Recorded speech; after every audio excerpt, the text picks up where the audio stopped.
Good morning. Fortune here to talk about New Hampshire. This is the collection of state reviews from my 2024 Appalachian Trail Thru-Hike. And there's a dog in the background talking to me right now. I am getting ready to hike up a ridge in western North Carolina. So I thought this would be a good time to talk about New Hampshire. I walked through a subdivision, I shouldn't say subdivision, just a bunch of houses on the side of the mountain before it hits the trailhead. And it is cold, I'm telling you. I had a base layer plus another long sleeve hoodie on top of that. And I was still too cold. I had to put my puffy on. It's about 15 degrees here, just gonna get colder as I go up. But I'm gonna be sweating because it's a nice steep climb. Reminds me of New Hampshire, minus the rocks. But yeah, that's why I thought I'd do this video. So, if you haven't checked out the other videos, check those out. I give a review of each state or each section, sometimes a couple states together. But the last two, New Hampshire and Maine, will be this video and the next. And saving the best for last, so to speak. There's really no state better than another. It's all part of the journey and traveling through the AT. But New Hampshire. So on my last video, I talked about how Vermont is one of my least favorite, especially the last 40 miles or so. Vermont is just a big roller coaster with no real rewards, just very small amounts of views.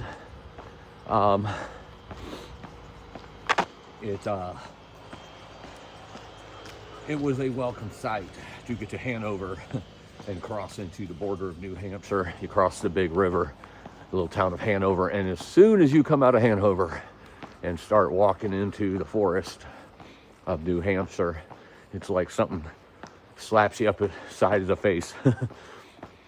Total change, just beautiful. Different types of trees, roots and rocks everywhere, and some good climbs for sure. Start getting into the bigger mountains again, but not right off the bat. Slowly getting you to the higher ones as you get closer to the Whites. The White Mountain National Forest is something of beauty for sure. Most people hear about it on the AT as they're coming closer to it, and some people fear it as they're getting closer to it. It's nothing to fear, but it's something to respect for sure. A lot of straight up. What I'm climbing today is about 1,000 foot in a mile, and that is very similar to pretty much every incline there, 1,000 to 1,500 per mile. A lot of rocks though, so some scrambles, some step ups in the Whites themselves. Oh. So in the very beginning, New Hampshire was this beautiful forest, climbing some mountains. Things start to change around Mount Cube. I will say New Hampshire seems to take care of their trails a little better, I thought, than most other states, which I guess it's not all the AMC. I think the AMC really doesn't kick in until the Whites, but little by little, you will see that start to change and become steeper. And when you get towards the Whites, but the trails are lots of roots and rocks, but very well maintained. Pretty much anywhere there's a rock or a scramble or a big step up, there's a branch or a step up to, or step onto a rock to get to a higher rock maybe, or a branch or tree to hold on to help give you steadiness and balance. I rather enjoyed that. There are times in New Hampshire that things get a little rough. the first big mountain of the Whites, Mount Moosilauke. Notorious for the descent, going up it, very gradual. Nothing bad at all. No scrambles, just a steady climb up the whole time. But then descending, and then of course you get the beauty because you're in wide open, above tree line summit views from Mount Moosilauke. The descent, a little different. A lot of people talk about how rough it is, and it is dangerous. It runs along a waterfall for the whole time. Very steep. I think it's like 1,500 feet down in a mile, something like that, maybe 2,000 even. But it's really steep. I did not think it was anywhere near as bad as what people make it out to be. It might be one of the steeper descents of the Whites. If you can get through that and the Kinsmans, which are the next two mountains after Moosilauke, you've had some good training for the rest of the Whites, put it that way. As you can see, I'm in the forest now. But yeah, I found that every step I took, number one, they have steps. It's actually bolted into the rock for where it's just slabs of rock going straight down like a wall. They have wooden steps bolted in. Now, those can be quite slippery, so you just have to take your time. Don't try to race down it. Take your time. But most everywhere that's a little shady, sketchy, shall we say, there's a tree or something to hold onto, a root or something to help give you steadiness. I found it quite not cruisy, not easy, but a lot less difficult than I thought it would be. And I'm getting into the climb of this now. Yeah, and after that, you're going through the Whites. You're in Franconia Ridge, with obviously a lot of other mountains in between there. You're going to the Presidentials. Then you're going to the Wildcats, which are a tough little climb. And then you're coming to the end, to southern Maine.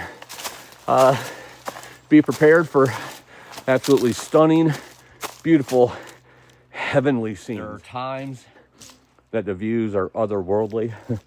Mountains for miles and miles and miles. Whether it's haze, rainy, or sunshine, it's gorgeous. But be prepared for very unpredictable weather, especially Mount Washington in the Presidentials. Can go from sun to sleet to hail to extremely high winds. Mount Washington, it's a good day if it's 50 mile per hour up there of wind. Still holds the record for highest wind in the world. I think it's like 230 miles an hour or something like that on land there at Mount Washington. Absolutely beautiful. As you can see, this is not so beautiful. Damage from Hurricane Helene right here.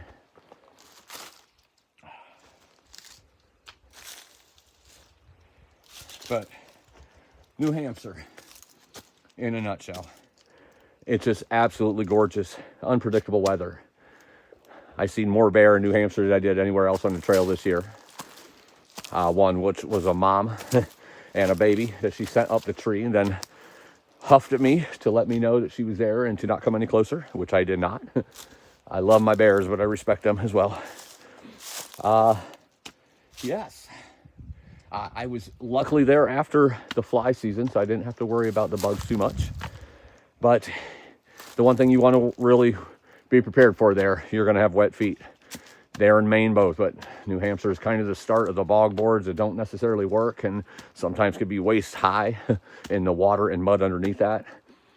Just count on the fact you're going to fall, because you are, no matter how good your balance is.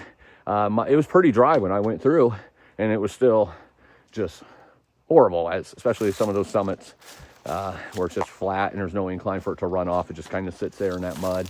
They have bog boards where they can, but at the end of the day, we don't do this because it's easy. We don't do this because man went there and built bridges for us. We do this because we want to conquer the Appalachian Trail. New Hampshire is tough. You take your time, you take it in, you respect what it is, and you'll do just fine. It's definitely one of my favorite states and sections of the Appalachian Trail. Just absolutely beautiful. I challenge you while you're there, do as many side trails as you can, go up as many of those other 4,000 footers as you can, and enjoy it. Take it in, conquer it. New Hampshire, to me, like I said, one of the best on the trail, one of the most beautiful for sure. Not quite as challenging as sometimes people let it out. There are definitely challenging sections, but there's a lot of sections that are not challenging. You just have a lot of straight up and straight down, but by this point, you've went almost 2,000 miles. You're ready for this. And if you're going southbound, this is going to get you training real quick. It's not that bad, but there's definitely a lot of mountains to be climbed, a lot of beauty to see. New Hampshire is awesome. Maine is next. Live live.